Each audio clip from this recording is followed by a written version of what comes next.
Assalamualaikum, saya Yunus dari DHM Partners. Kali ini saya akan bercerita tentang pentingnya sebuah komunikasi bagi teman-teman praktisi hubungan industrial, ya, dan juga teman-teman dari serikat pekerja.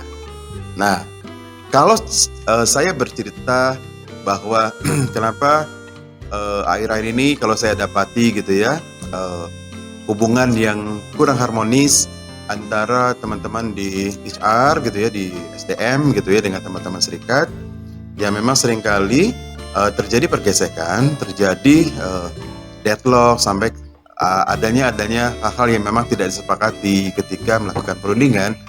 Bisa jadi perlu coba kita sedikit merenung ya, dari teman-teman praktis HR, di HR, kemudian teman-teman serikat pekerja bahwa komunikasi itu penting banget gitu. Ada hal yang perlu saya sampaikan kepada teman-teman bahwa sebenarnya komunikasi itu kan melalui proses. Adanya proses suatu realita menjadi persepsi. Nah, realita itu adalah seperti stimulus yang datang kemudian diproses oleh otak kita gitu ya, melalui berbagai macam filter atau saringan.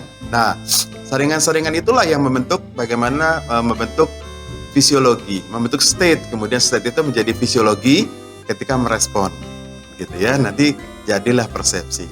Nah, apa saja sih yang perlu teman-teman ketahui, filter-filter apa saja di dalam proses kita berpikir untuk menciptakan persepsi? Ada sebenarnya banyak ya, tapi saya saya jelaskan ini ada tiga yang terutama yang sering kali terjadinya adanya distorsi, terjadi adanya generalisasi gitu ya, orang mengatakan bahwa menyamakan gitu ya, kemudian juga ada hal yang hilang atau deletion. Nah, tiga filter itu yang sering kali mewarnai di dalam konteks persepsi antara teman-teman di serikat maupun teman-teman di praktisi HR maupun teman-teman di IR gitu ya. Nah, saya sedikit menjelaskan nih. Kalau filter deletion atau penghapusan, bisa jadi informasi-informasi itu ada bagian-bagian di mana ada yang dihapus, sehingga itu mengakibatkan terjadi adanya salah persepsi, sehingga mengakibatkan komunikasinya menjadi tidak efektif. Perundingan menjadi tidak berjalan, kemudian tidak berjalan dengan lancar, terjadinya win-lose dan sebagainya, sehingga tidak menciptakan suatu kesepakatan kedua belah pihak. Artinya adalah adanya konsep menang-menang. Nah, ada juga filter yang lain adalah bicara masalah filter distorsi. Nah, bisa jadi ada informasi-informasi yang memang tidak lengkap, baik yang diterima oleh teman-teman di serikat maupun teman-teman di praktisi HR maupun IR. Informasi-informasi itu ketika tidak lengkap, orang akan mengisi titik-titiknya sendiri, sehingga yang terjadi adalah itu tidak bisa dikendalikan karena orang punya otoritas untuk mengisi titik-titiknya. Karena apa? Informasinya tidak lengkap. Nah, itu mengakibatkan terjadinya distorsi.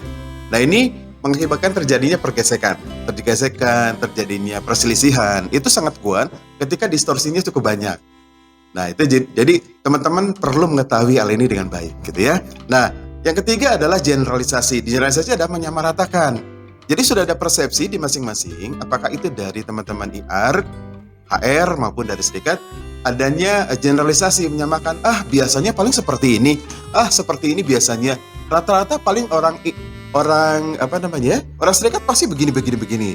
Itu namanya melabel, artinya mengeneralisasi. Nah, makanya itu pentingnya adalah bagi kita semua, baik itu teman-teman dari serikat pekerja maupun juga dari teman-teman HR maupun IR, pentingnya adalah bagaimana memaksimalkan komunikasi yang efektif. Nah, teman-teman bisa belajar banyak mengetahui bagaimana proses otak kita, begitu banyak filter bisa mensaring gitu, bisa memproses menjadi sebuah persepsi.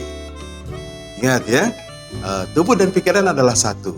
Jadi apa yang dipikirkan, tubuh akan merespon tergantung apa yang kita pikirkan. Ya, oke. Mudah-mudahan informasi singkat ini bisa bermanfaat buat teman-teman semua, sehingga teman-teman bisa mendapatkan sedikit pencerahan, sehingga bisa mengetahui lebih lanjut bagaimana pentingnya sebuah komunikasi yang efektif. Yuk, kita ketemu lagi. Saya Yunus dari DHM Partners, kita ketemu lagi. Wassalamualaikum.